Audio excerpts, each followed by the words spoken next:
The weight of worries. Worry is a quiet visitor in the human mind. It often comes uninvited and sits in our thoughts, whispering questions about the future. What if things go wrong?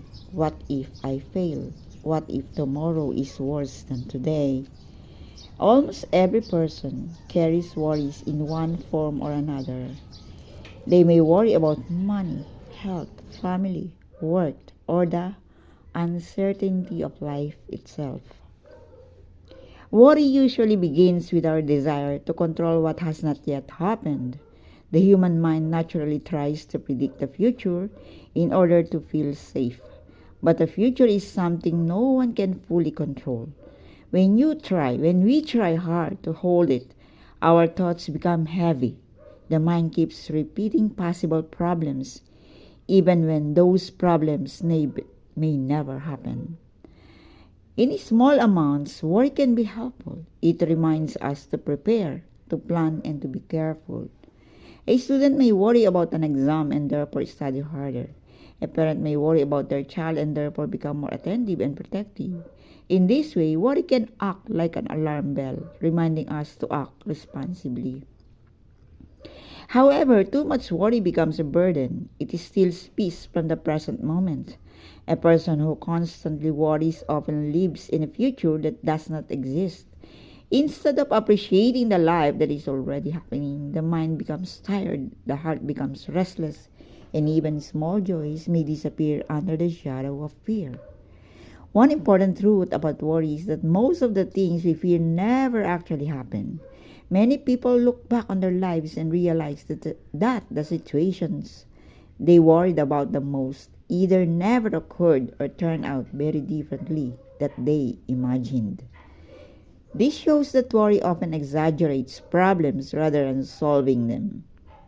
Learning to handle worries is part of living wisely. Instead of letting worry control us, we can learn to face problems calmly.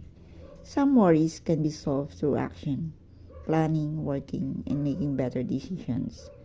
Other worries cannot be solved without they are beyond our control.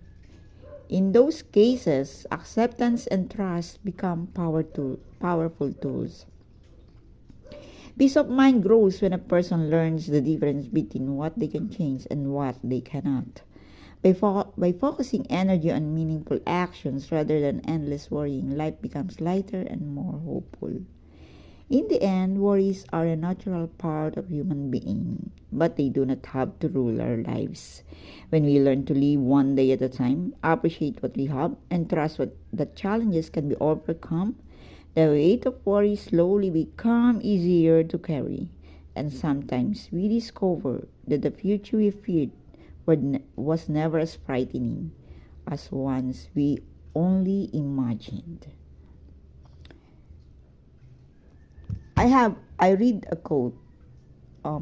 Why when it is all written, why worry? Yun na lang yung lagi kong iniisip pagka nag-worry ako. Kasi yung iba naman po, yung iba man for content lang eh. Content lang para lang may makontent sila, so tatakutin nila yung tao. In the Bible, tinuturuan tayong huwag matakot. Tinuturuan tayong mag-trust sa God, the all-knowing God.